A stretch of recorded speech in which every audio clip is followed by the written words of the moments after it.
Olá, caros seres, aqui é Futurability.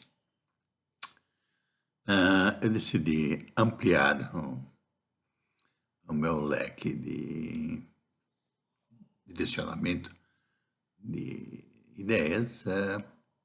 Em vez de restringir apenas a humanos, eu vou agora deixar ele direcionado a todos os seres, sejam eles minerais, vegetais, animais, incluindo o homem,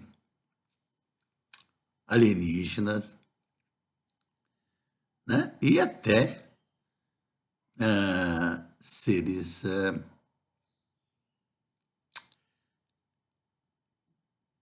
energéticos, só de energia, né?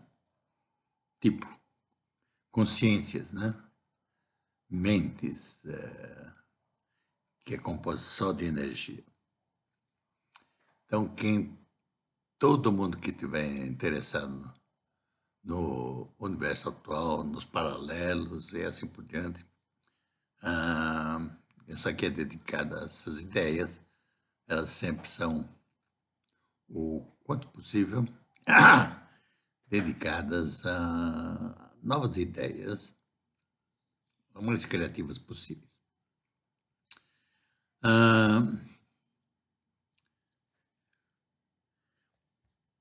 Atendendo ainda a um pedido do meu ex-colega de escola, velho amigo, Johannes Wilhelm Lutten, eu vou falar sobre a Faculdade de Engenharia Industrial. Mais precisamente sobre a experiência do segundo ano de engenharia que nós fizemos, certo? Se bem que eu não me lembro muito bem das coisas do segundo ano da Faculdade de Engenharia Industrial, pois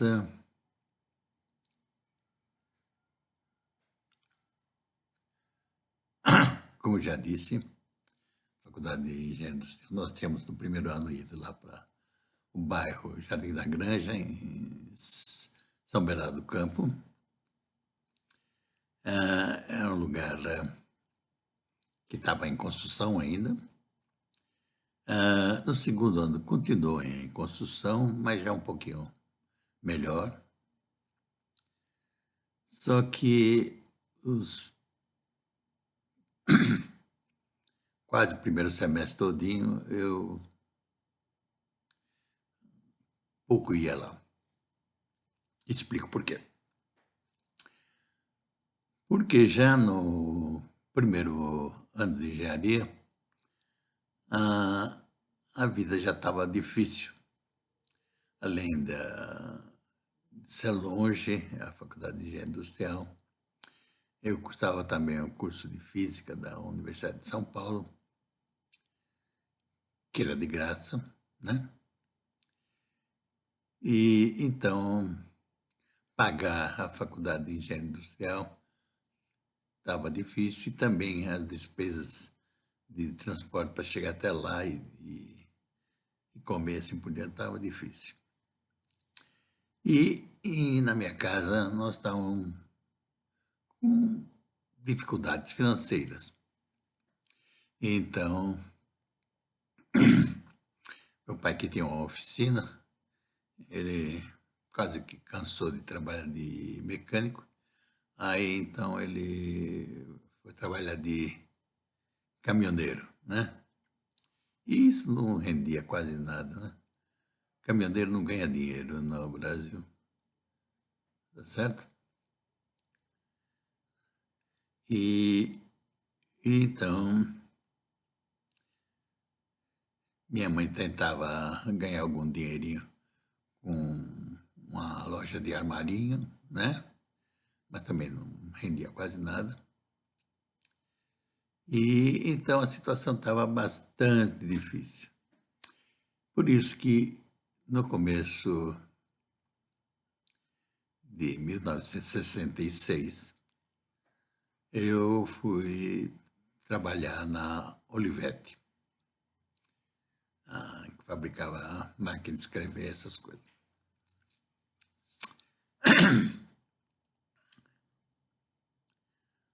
Fiz uma prova relativamente difícil para entrar na Olivetti. Me deram lá um monte de problemas para resolver. Então, eu precisaria de logaritmo, de tabela de logaritmo, não me deram a tabela de logaritmo. Comecei a calcular tabela de logaritmo. Só lá, quase no final da prova, é que a moça falou: "Bom, eu esqueci de trazer a tabela de logaritmo." Pois, já estava criando a tabela de logaritmo para resolver o problema. Bem, acontece que esse emprego eu arrumei no início de 1966, na Olivetti. O emprego na minha carteira de trabalho, o primeiro, né? Eu estava com 19 anos naquele momento. Não, ia fazer 19 anos.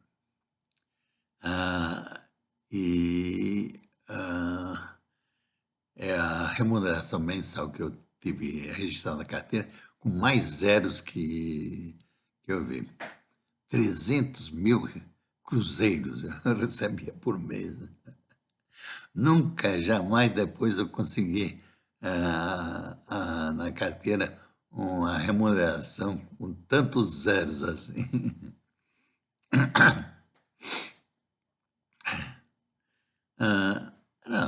Era um salário bom, certo?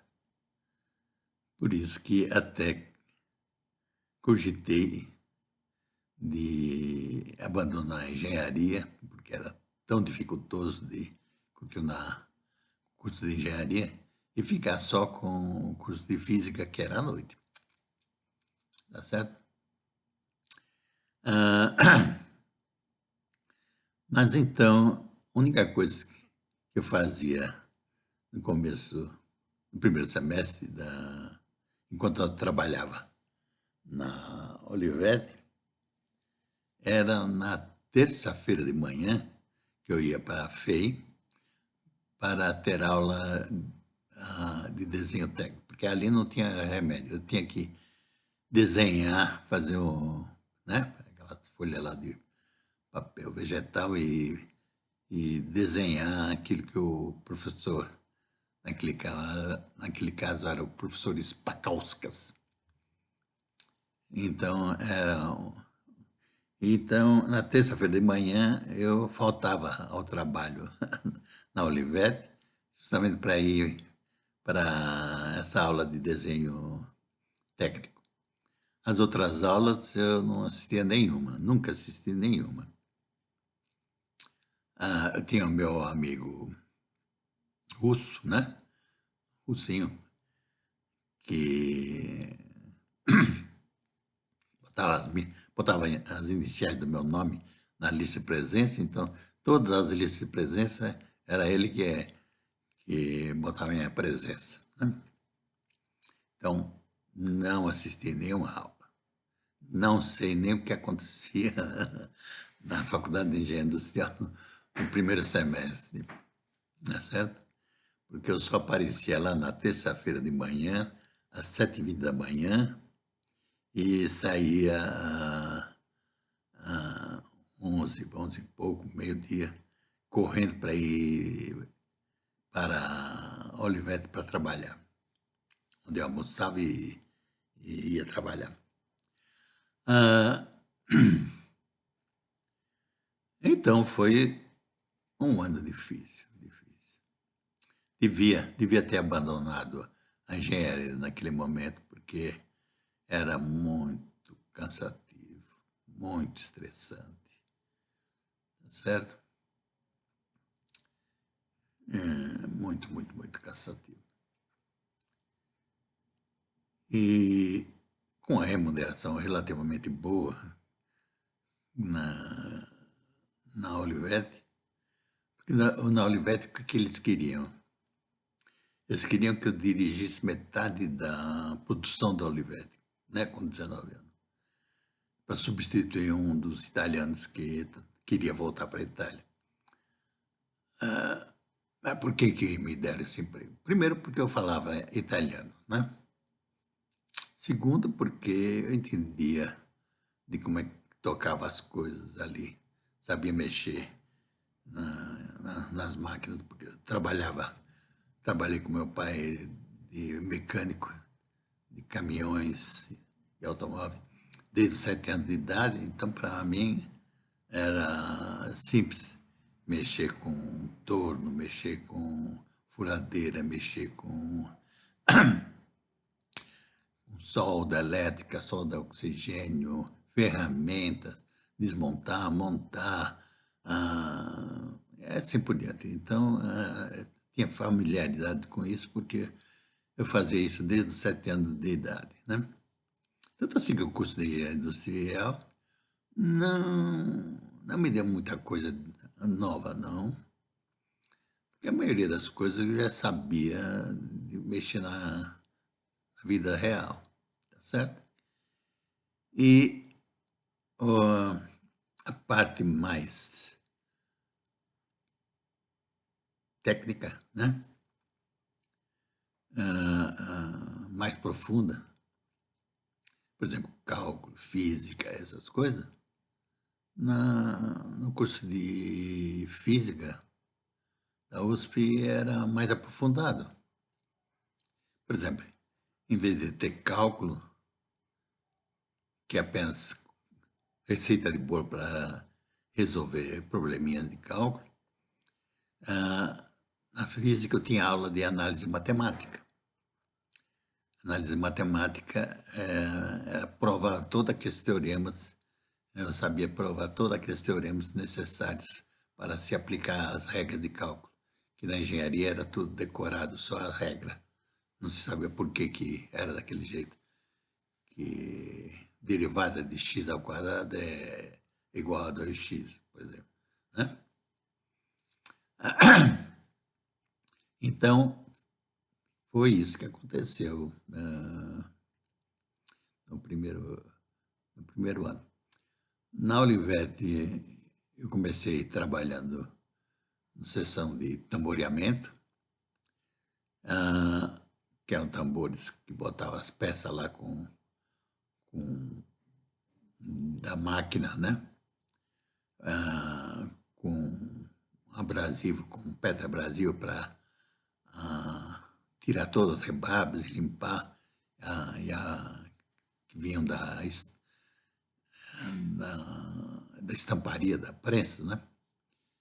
E então eu comecei a trabalhar nessa seção de tamboreamento. Depois me deram também para dirigir a seção de politrizes, que era polir as peças depois de niquelada, cromada, assim por diante, né? E também a seção de prensas, eu tinha também que cuidar de também dirigia uma seção de prensa, onde se estampava as peças, que então tinha que ficar trocando os estampos, ajustando, e assim por diante. Também, cada instante me dava mais uma sessão para dirigir, aí me deram também a sessão de injeção de plástico, né? Toda a parte plástica feita por injeção de plástico, e assim por diante. Eles queriam, na Olivetti, de fato, que eu dirigisse pelo menos metade da produção da Olivetti.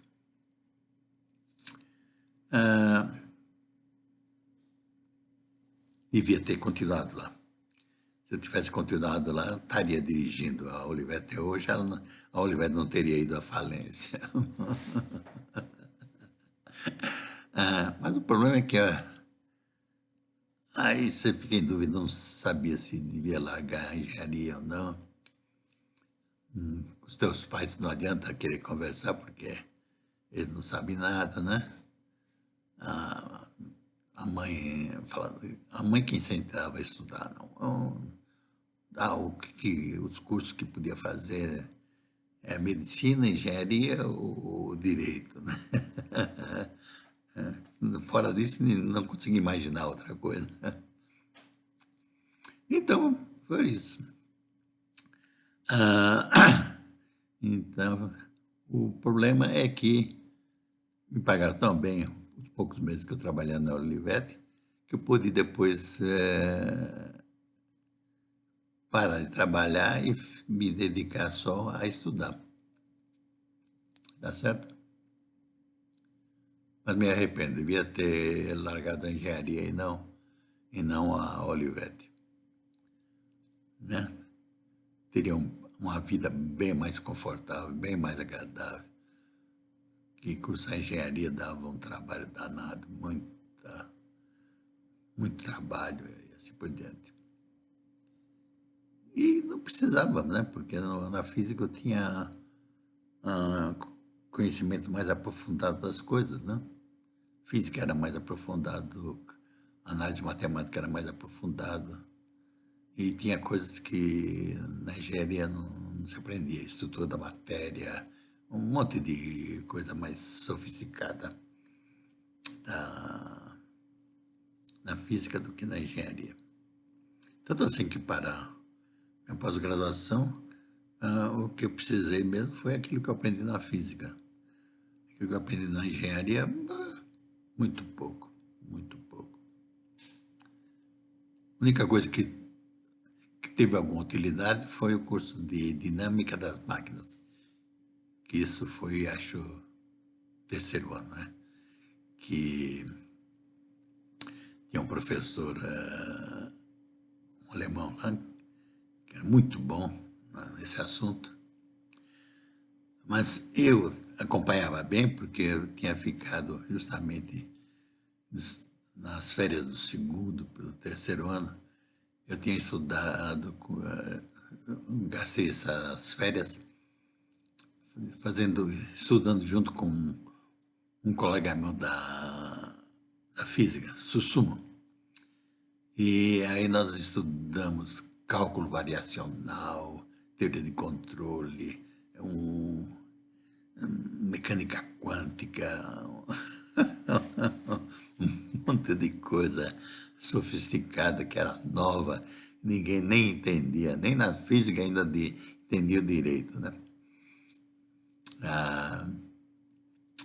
Tanto assim que dessa experiência de estudar esses assuntos de cálculo variacional, que a minha tese de doutorado foi em cima das ideias que eu tive estudando isso, né?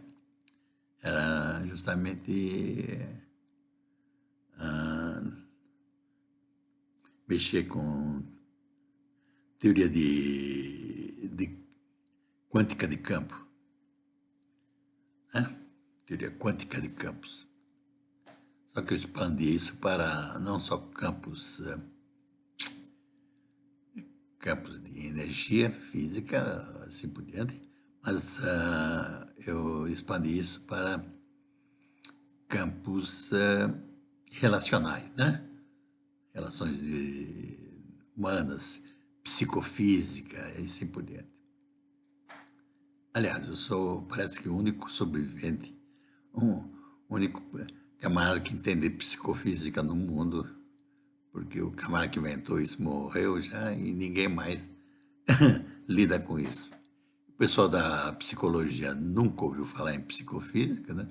Que é a parte quantitativa da psicologia. Então, quando eu morrer, a psicofísica vai morrer junto comigo. Tadinho. Ninguém mais vai lidar com isso. Mas então, o segundo ano de engenharia foi, assim, muito muito traumático, porque eu, de fato, não assisti aula, quase nenhuma, e só depois, no segundo semestre, comecei a assistir algumas aulas, e, e nós estávamos com algumas matérias novas, né, que tinham botado justamente mecânica dos fluidos, que antes era no terceiro ano, passaram para o segundo, e, e como os professores queriam que ela fosse, de fato, continuasse no terceiro ano, praticamente reprovaram todo mundo nessa disciplina. Mas, como me interessava, também fui reprovado. Aí no terceiro ano, aí todos nós fizemos mecânica dos fluidos. Mas eu também fiquei bom nesse negócio, porque eu estudava boundary layer, ou seja, como é que diz isso em português, sei lá, uns livros sofisticados sobre esse assunto, com a base que eu já tinha de cálculo variacional, isso para mim, então, ficava mais fácil. Né? Então, esse segundo ano de engenharia vai ser meio capenga, porque eu não me lembro muito, porque eu participei muitíssimo pouco. Raramente. No primeiro semestre, então, eu só aparecia lá na terça-feira de manhã para ter aula de desenho técnico e as outras disciplinas nunca assisti nenhuma aula. E teve, claro, várias vezes aconteceu isso durante o curso. Aconteceu novamente uma vez no quarto ano, que era uma disciplina chamada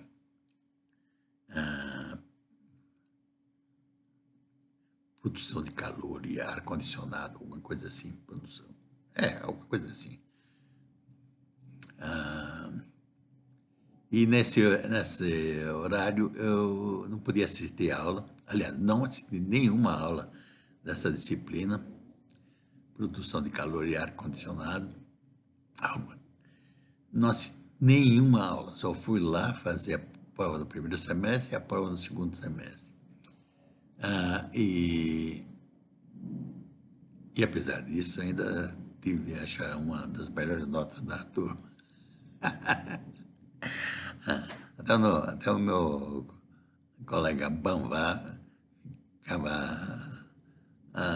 chateado, falou, como é que você pega o meu caderno de notas para copiar dessa matéria e você acaba tirando nota melhor do que eu que assisti todas as aulas? Ai, ai. Porque naquele horário eu fazia no curso de física, lá na USP, eu fazia laboratório de estrutura da matéria.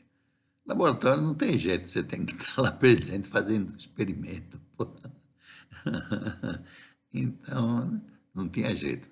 Eu nunca assisti nenhuma aula dessa matéria, produção de calor e ar-condicionado. Mas isso é um problema, porque até hoje eu tenho pesadelos que eu tenho que fazer essa disciplina, né? Tem algumas disciplinas no curso de engenharia que eu sonho, que eu falo, puxa, eu devo fazer, estou atrasado, tenho que fazer aquela disciplina, tenho que estudar para aquilo.